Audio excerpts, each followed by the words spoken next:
G'day guys, Aaron here from Melbourne Muscular Therapies. Welcome to another edition of Fix It Yourself.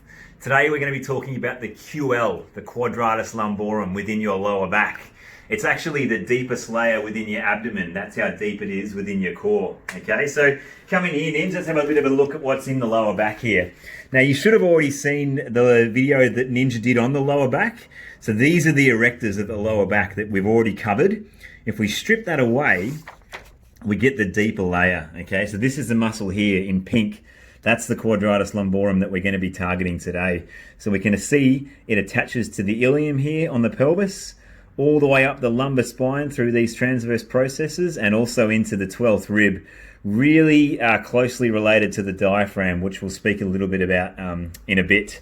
So if I grab another diagram here for you, Ninja, you can see in a bit more of a muscular color just what's going on there. Okay, so obviously attaching to the skeleton on the ilium, the lumbar spine, and the 12th rib. And if I actually grab the skeleton here, we can get a bit better of an indication of what we're dealing with. So originating on the ilium here, attaching to every single one of these TPs, and then you can't see the rib, but it also attaches up there too. Okay, so how to locate this area on yourself? If I'm going to turn around here, it's on either side, so we can't really access it unless we go really deep through the erectors here.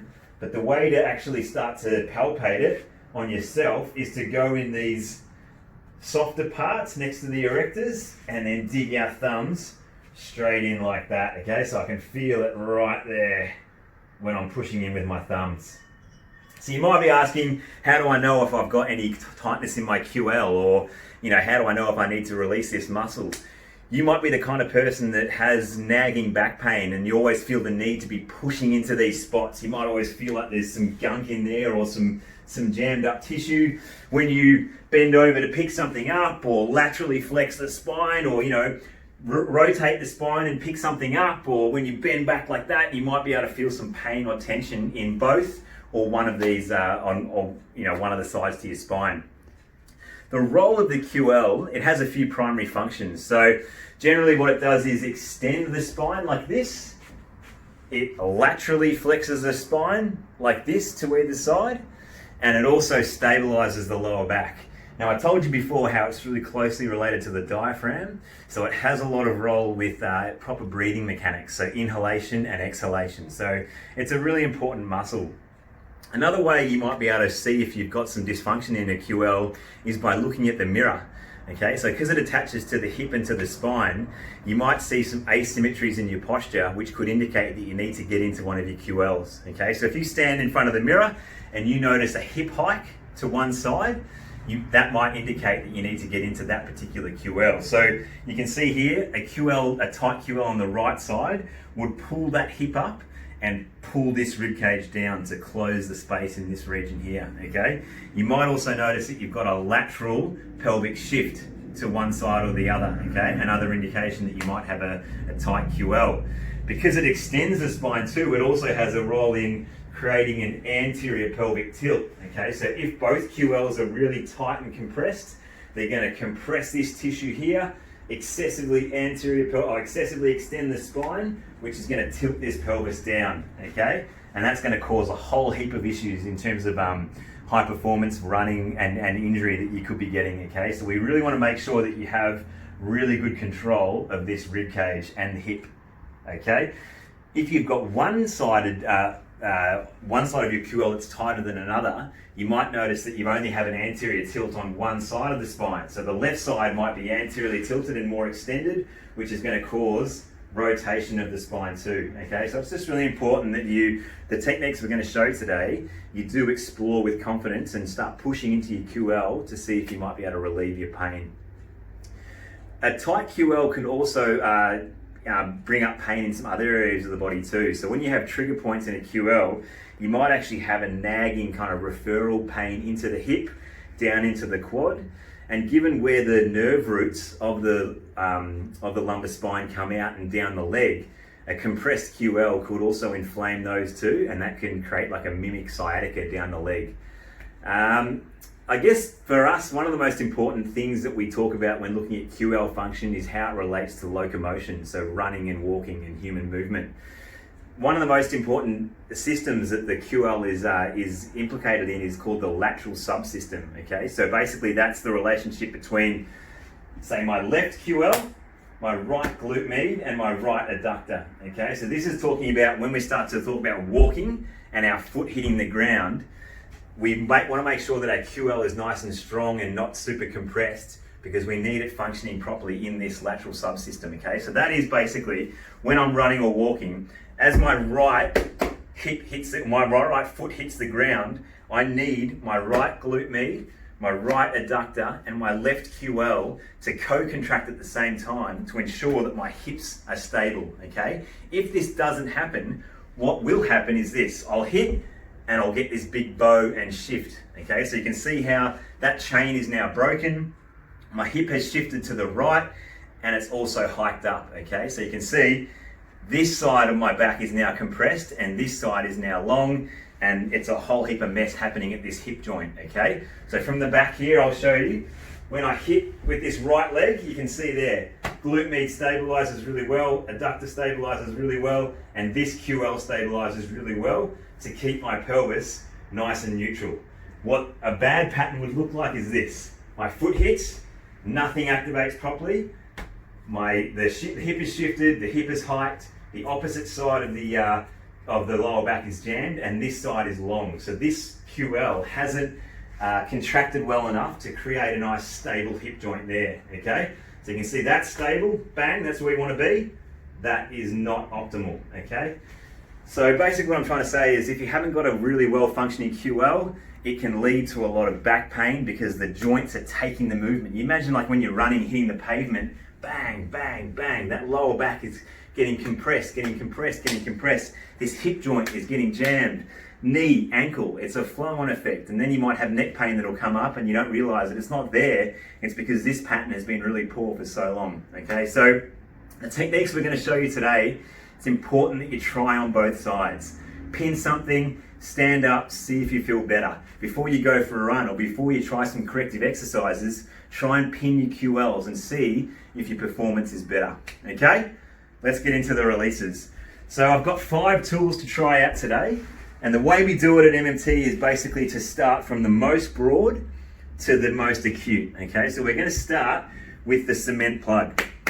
Because the QL is so deep within the lower back, you want to make sure that this tissue here, the superficial tissue, is nice and soft before you start getting the acute tools in. All right, so with this cement plug, we're going to lay it down like that. And I'm going to rotate over onto my side here. And I'm basically going to allow that cement plug to come up into the tissue between my ribs and my hips. So if you see here on the skeleton, if I was to use this as an example, the cylinder is pretty much going on top of the hip and pressing up into the TPs there. Okay, so as we described in the anatomy earlier on, we're just trying to pin that whole structure. Okay, so I'm pinning it there. I'm kind of rotating a little bit posterior and just trying to see what angle is best to get the points that I know need work done. Now remember how I said it's closely related to the diaphragm, so when we're doing these releases, we want to make sure that we're breathing properly too. So super slow, quiet breath in the nose, and then hard out the mouth. And when we breathe out the mouth, we're trying to sink onto this cement plug even more, okay? So we're rolling from the top of the hip up into the rib cage, just targeting these points and trying to see if we can get some nice release happening. So we can stay on this for as long as we want. You might be in the position where this is enough for you, okay? You've just got to build up to using the acute tools. But I'm going to show you examples of all of them today. So once we've done that with our thicker tool, we're going to progress to the cardboard cylinder, okay? So just a little bit thinner, able to penetrate a little bit better.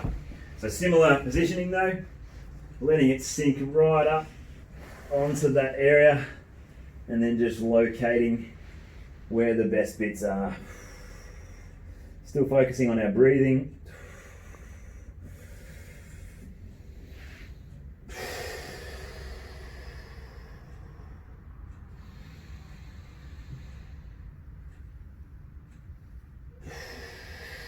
Remember, a compressed tissue a tight tissue that can't elongate and compress and squish is not an optimal tissue, okay? So if you've got a bunch of compressed tissues around the pelvis and the lower back, they're not going to be optimal. So that's why it's important to get into these tissues, change their state before we get in the gym and strengthen our body up and complete corrective exercises and run and sprint, okay? So it's the perfect tool to get rid of pain, to improve your training, and to make you more optimal as well, okay? So I'm pretty happy that that's released really well there with that tool. Now I'm going to start getting a lot sharper, okay? So what we're using now is the handle of a kettlebell, okay? So you can see the progression from thickest and now to the thinnest here. So this one is going to be able to really get closely up into these points here, okay? That's where we want to get to, right close to the spine, where the muscle attaches onto bone, because that's where the crap can build up in the tendons, okay? So let's have a look what I can do with this. So lying on my side, propping myself up with my arm, and just slowly letting that sink in there. That's on a bit already. Oh yeah. So I can roll back and forth there. Maybe go a little bit more into that oblique, or roll back onto that transverse process there. Oh.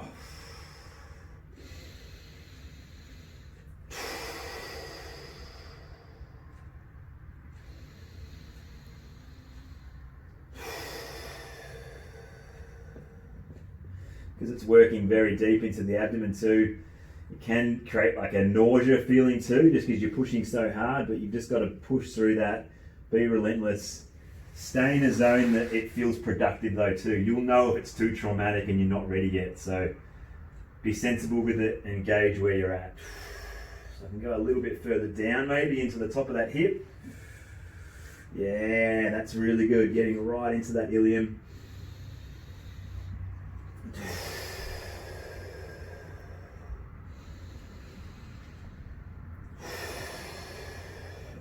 Really good stuff. So yeah, you can stay there once again for as long as you like, but now what we're going to do is progress to our sharper tools, and we're also going to progress to a standing position as well. So like I said, how it's involved in a lot of postural asymmetries. When you're standing and doing releases, it's in the position that you'll be in when you're walking or standing and running, okay? So it's important that we're addressing these spots in those positions. So using the leg of the chair, I'm going to anchor that against the wall and try to pin those spots exactly where I need them. So hopefully you can see me there. I'm really forcing my body weight back onto that leg of the chair there. Yeah, that's a great bit.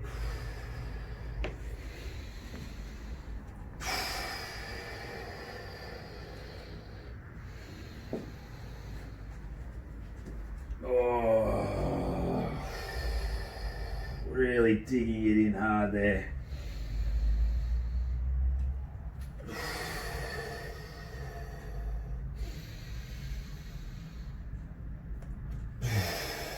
I'm going to come back. I feel like if I come back into that erector a little bit more and then pin straight in, yeah, that's right, getting into those transverse processes. That feels like it's right on an attachment there.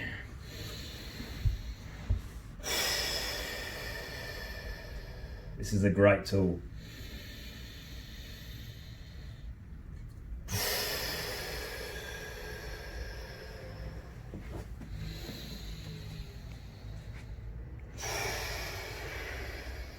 Maybe I can get a little bit more into that top of the hip there as well. So find that ilium and then just pin it straight in. Oh yeah.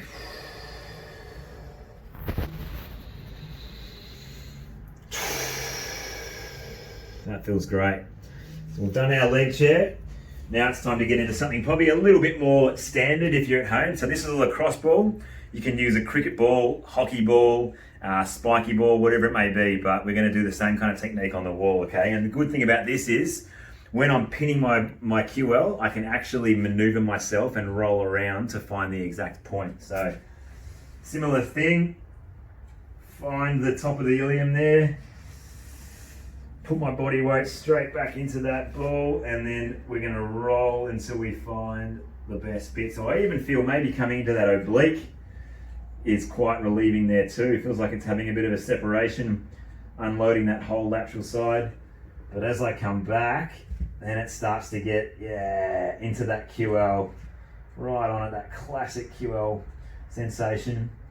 Now when these are full of trigger points too, when you're pushing into these spots, you may actually feel that referral sensation coming down that side of the hip there and into the front of the quad, okay? So it can mimic your hip pain or sciatica as well. So just rolling around there, just finding the best bit for me. Rolling, pinning, right in there, that's a cracker. And sink down, I can squat down a little bit and make it go up towards my rib cage. Come back down there. Fantastic. So be relentless with this, guys. Push into your pain. Explore with confidence, because you don't know how good it can feel on the other side. You can do a fantastic release on your QL and then go for a sprint, and you just might notice how much more efficient your movement is. Pain-free movement too, because that all of a sudden the control of the pelvis is much more optimal. So the last one I'm going to show you guys is basically how you can lie down on the ball on the ground as well. Okay, this might be a bit of an easier position for you guys to get into. So lying down with the affected side facing down, and then I'm just going to let my body weight sink up onto that ball there too. Okay. So I'm having this left leg up, which is helping me regulate where I am and how much pressure I'm putting on. And just sinking in there. Yeah, it feels really relieving. Coming around the side a little bit more.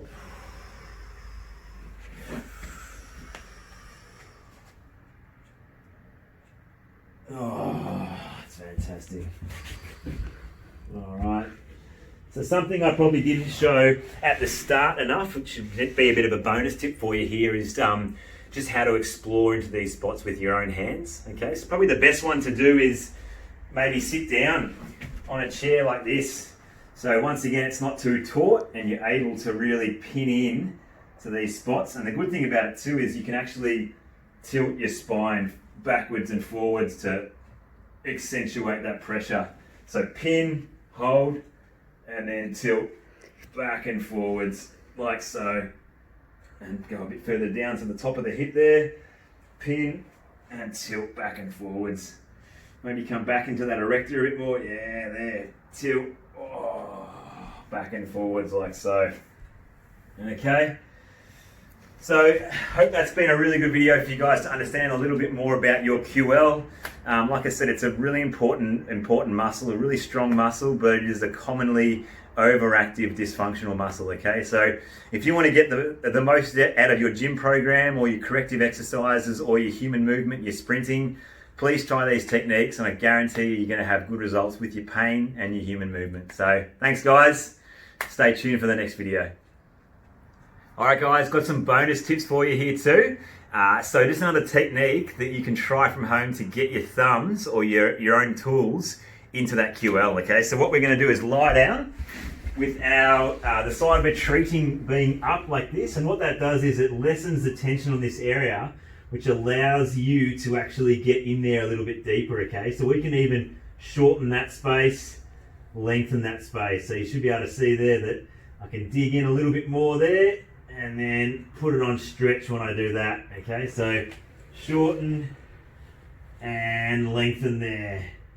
Come around the side a little bit more, or the back, sorry. Shorten it, pinning it right on the spot and then lengthening it.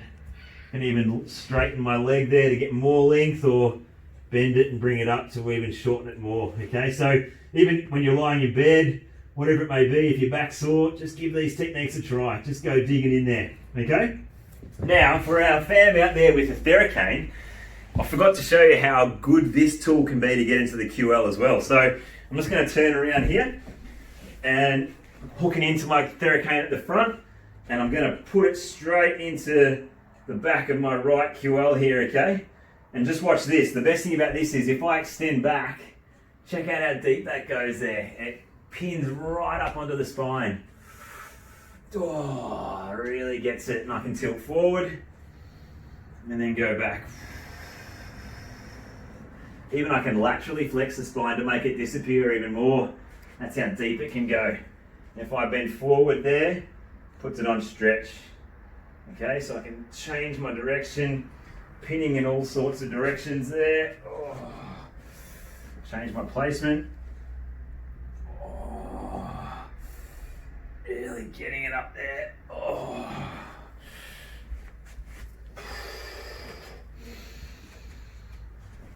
Just trying to free up all these tendons here, hooking right up onto my ribs and opening there too. Oh. Pinning it right up and opening it up. Oh, I can even go down a little bit more into that top of the hip. Yeah, that's good there. So stretching it and then pinning it. Oh.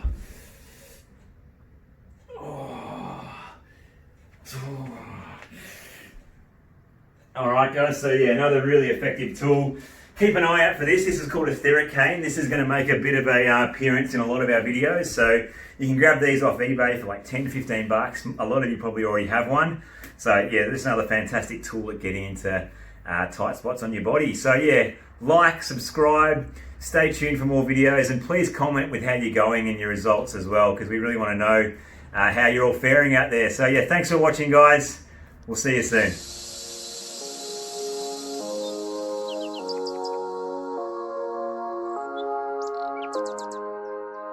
Videos, comment with your progress and your results, and yeah, hope this worked.